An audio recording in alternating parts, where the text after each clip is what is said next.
What's up guys, this is Alan, and today we are busting another myth, and that is overwatering plants.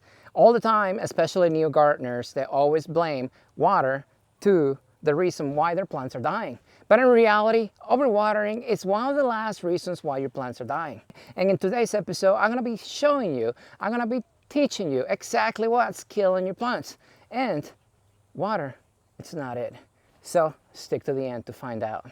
All right guys, let's go ahead and get started with overwatering. Overwatering is one of the biggest misconceptions out there in the garden industry. Anytime a plant dies, automatically 99% of the time, you ask anybody, it's going to be overwater. But in my opinion, I can tell you it's one of the last reasons why most plants out there die. How do I know that? Because I have thousands and thousands of plants, and guess what?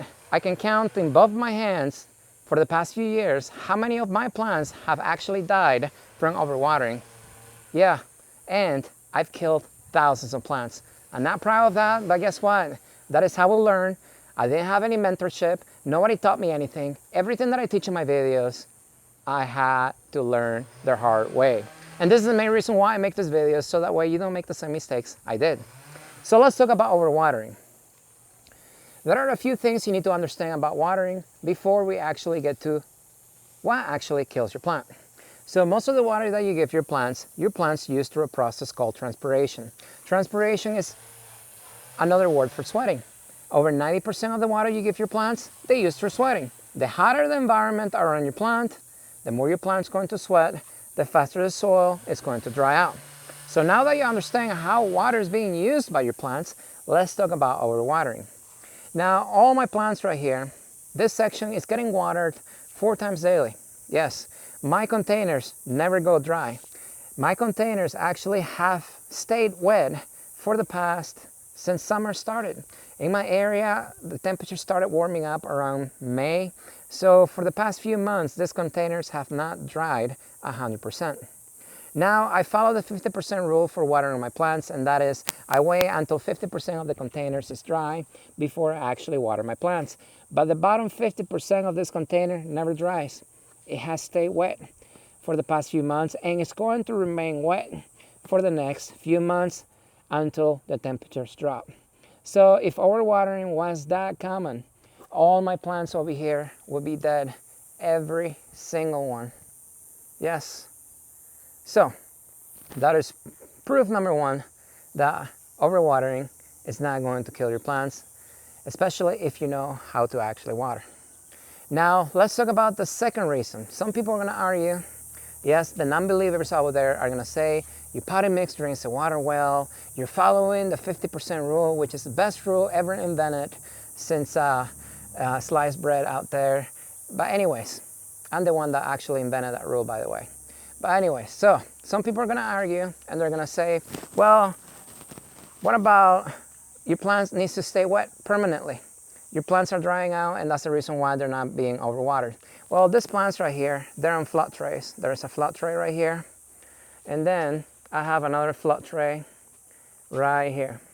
Now these flood trays, they're filled with water, and then the plants soak the water from the bottom through capillary action, okay? And those potting mixes, the potting mix in the containers there never dries. That potting mix stays wet 100%. Unlike the 50% rule over here, these guys right here are 100% wet all the time. Now some people are going to argue, they're going to say, but your plant is drinking water as he needs. It's only soaking up the water on the bottom as it needs. That is a lie. Because guess what? Your plant is not soaking anything up. The potting mix, the dirt, whatever you use for potting media, it's going to soak the water through capillary action until it's 100% saturated. And then it will stop soaking up the water from the bottom. And during the growing season, these plants stay wet every single day. But yet, they're not dead. Why is that? Well, I can tell you, they're actively growing, the plants are sweating, they're constantly drinking the water, and even though the soil is staying wet permanently, the plants are actually growing. They're drinking the water. So even though to us it may seem 100% wet, they're drying out somewhat in between fully wet and being dry a little bit. And this is flood trays. I'm not the only one that uses flood trays. There are nurseries out there that specialize in smaller containers, and this is how most nurseries out there actually water their smaller containers, because it's the most efficient way to water them. And I'm talking about commercial nurseries growing millions of plants. They flood them, but yet their plants don't die from overwatering. But if overwatering was that common, that easy to kill your plants, how can this be? Well, let's go ahead and talk about that. So when you overwater your plants, what is actually killing your plants? There are two reasons why your plants are dying. Reason number one is actually trunk rot. What is trunk rot? Well, let me show you. So let's say your potting mix stays wet indefinitely, right? Then if the water is actually pooling around the trunk of your plant, like around the base, what usually is going to happen is the same thing that's going to happen to you if you go in a pool and you stay there for several days. What do you think your skin is going to feel like? It's going to get wrinkled, and if you actually stay in the pool for several days, it's probably going to fall off. Now the difference between us and plants is most plants underneath the bark, around their trunks, they have a layer. It's called a cambium layer. The cambium layer lies right underneath the bark of your trees. So it's a circulatory system of your plants, and if you cut it off, the upper canopy of your plants is not going to be able to get nutrients. And that will actually kill your plants slowly over time. So that is exactly what trunk rot is going to do to your plants, and that is how most people actually kill their plants from overwatering. Most people who actually suffer from reason number one, trunk rot, usually are people who keep their plants indoors. House plants, because the soil stays wet around the trunk. People pile the soil or they put mulch all the way up, and that mulch or that soil staying wet for several weeks to even a few months. It will rot the bark around the base of your plant, and that will kill your plant slowly. People who suffer from this problem are usually in cooler climates, areas where it rains a lot, or like I said, house plants. All right, let's go ahead and talk about reason number two, and that is root rot, the dreaded root rot. Yes, when most people think of overwatering their plants, they always think about root rot. But what is root rot? Do you even know how your plant actually dies from root rot? Well, let me explain it to you. Trees breathe in oxygen, just like you, not only through their foliage, but through their root system. All these plants right here are breathing oxygen in the potting mix. And my pine trees in the ground that are over 20 years old, they breathe in oxygen through their root system as well. There are billions and billions of little air pockets in the soil. Every time you water, the water has to go somewhere. It doesn't just magically get wet. The water actually fills in all these little air pockets in the soil, and that is how the water will penetrate your soil. But by doing so, the water will displace the oxygen away from the root ball, drowning your plant. Now, plants are adapted to actually be drowned for a while. Unlike us, we die within a few minutes, but plants, it takes a lot longer. I'm talking about, for root rot specifically, several months to even over a year. Yes, it takes that long, but how does root rot actually kill your plant? Well, let me explain. So, your plant is underwater, it has no oxygen. It's just like you, if it has no oxygen, the root system of your plant is going to start dying off. Where does the stench come from? Yes, when you have root rot, a lot of people are going to smell the soil and it will stink. Where does that smell come from? It comes from a bacteria called anaerobic bacteria. That bacteria thrives in environments that lack oxygen. It will not be able to live in an environment that actually has oxygen. So how do you prevent? Does that bacteria actually kill your plant? Does that bacteria itself damage your plant? No, it does not. It's just a byproduct of keeping the soil wet for a long time. Why does it take your plant several months to die from overwatering? Well, check this out. During the prime growing season, like right now, even if my plants are wet, a lot of them are wet right now 24/7, like all the ones that I'm using flood trays to water and all the ones on drip irrigation, they're never fully drying.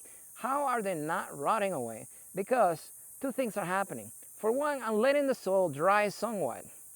Two, it's growing season. So even if the roots are rotting away from being too wet, they're growing new roots faster than they're dying off.